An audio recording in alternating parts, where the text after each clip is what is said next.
जब हमारे यहाँ विवाह संस्कार कराया जाता है, विवाह संस्कार में हमारे यहाँ तो तलाक जैसी कोई प्रथा ही नहीं थी, डाइवोर्स जैसा कोई सिस्टम ही नहीं था। हमारे यहाँ तो 7 जन्मों का बंधन था और हमारे यहाँ तो मंत्र भी पढ़ा जाता था, पुनः पतिव्योम जायाम, यानी कि अगले जन्म में आप ही मेरे पति बनेंगे।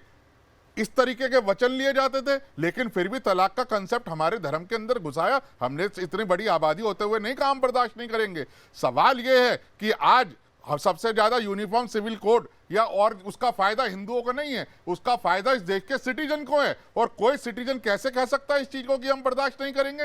ये देश के खिलाफ युद्ध छेड़ने जैसी बात है। और दूसरी बात आप समझिए, अगर ये पूरे देश के अंदर चाहे सिख हैं, चाहे बौद्ध हैं या जैन हैं, वो भी तो माइनॉरिटीज हैं, लेकिन अगर सबके लिए कमान जो हिंदू मैरिज एक्ट है या हमारे यहाँ सक्सेशन एक्ट है, अगर लड़कियों को जैसे हिंदू धर्म के अंदर पिता की संपत्ति में भी अधिकार है और पति की संपत्ति में भी अधिकार है, लेकिन मुसलमानों के यहाँ क्या है कि जितना लड़के को मिलेगा उससे आधा लड़की को मिलेगा। इस तरीके का भेदभाव क्यों है? ये हलाला, ये 3 तलाक, ये तलाक इद्दत, ये जितनी भर की कुरीतियां हैं, इसको ये किस तरीके से प्राउडली एक्सेप्ट कर रहे हैं कि हम बर्दाश्त नहीं इसका जवाब मैं अलीमुद्दीन से लूंगी। 10 सेकंड विद लिबर्टी।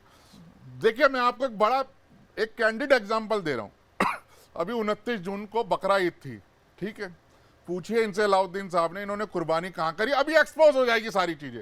ये कानून को कितना मानने वाले लोग हैं अभी बता दिए। पूछिए इन्होंने बकरा ईद पे कुर्बानी कहां करी, पूछिए। इससे आपको क्या दिक्कत ये कानून मैं आपको कह रहा हूं, 10 सेकंड मैं आपको नहीं, आपको इससे क्या दिक्कत है मुझे बताइए ना। अगर कुछ कानून के अलहदा किया था तो पुलिस इनको पकड़ेगी। लीजिए, मैं आपको देश की पुलिस पे भरोसा है ना? हाँ या ना लीजिए, मैं उसके बाद बताता हूं ना। नहीं, फिर आप कहेंगे झूठ बोल रहे हैं। आप एक मिनट सुनिए, इससे कोई लेना देना नहीं है यूनिफॉर्म सिविल कोड का।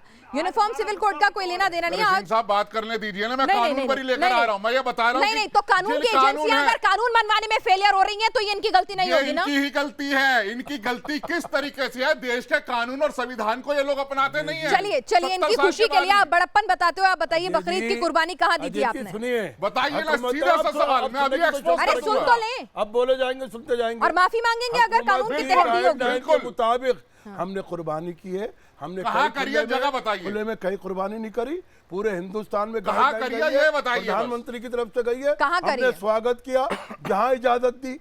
कहाँ करिए, जगह बताओ ना। कुर्बानी करेंगे, कहाँ करिए? जगह बताओ। हुकूमत ने किया हमसे, हुकूमत ने जो इंतजाम किए थे वहाँ करिए इन्होंने। हमने उसका पालन किया। वो नहीं बोलेंगे, ये जो है ना अजय जी, ये भड़काऊ बातों के अलावा आप जगह बताइए ना। आप बलि देते, हमने यूनिफॉर्म सिविल कोड आप बलि कहाँ देते, आप बताइए। वापस से कह रहा हूं, आप बलि कहाँ देते बताइए ना। चाहिए अजय जी बताइए ना, बलि कहाँ देते हैं आप? सुन तो लीजिए ना, मैं नहीं बताइए ना, बलि कहाँ देते हैं?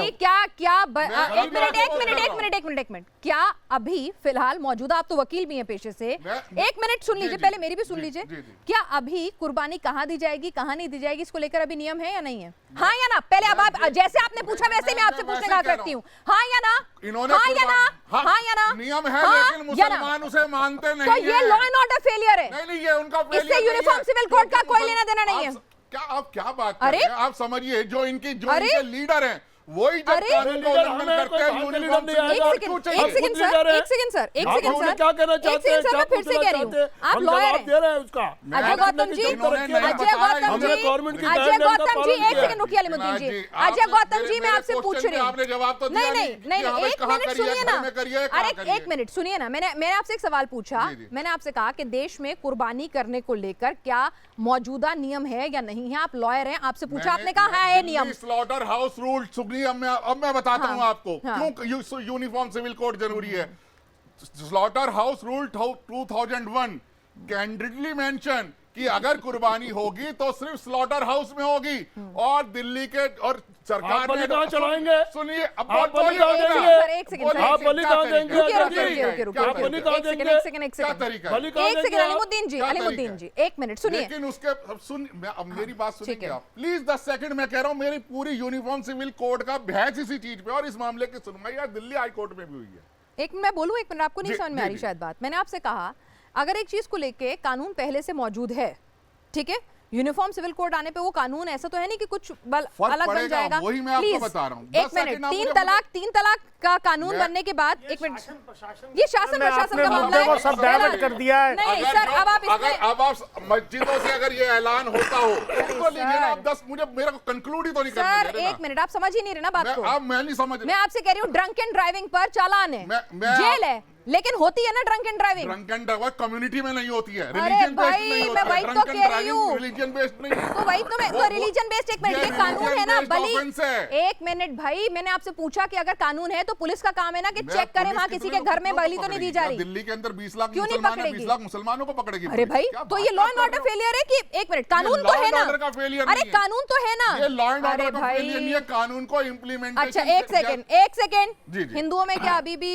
बाल विवाह होता है या नहीं होता? सच सच नहीं होता, कहीं नहीं होता, नहीं होता है। तो फिर आप होता कौन है तो करेगा? पोक्सो एक्ट लगता है। मैं दिखाता हूँ आपको, चले होता है तो राजस्थान, पोक्सो एक्ट लगता है। हरियाणा चलिए। लगता है ना, आप मेरे लगता है ना, अरे मैंने हरियाणा कहा लगता है ना, तो चलिए ना। कानून है सर, कानून है, मैं यही कह रही हूँ।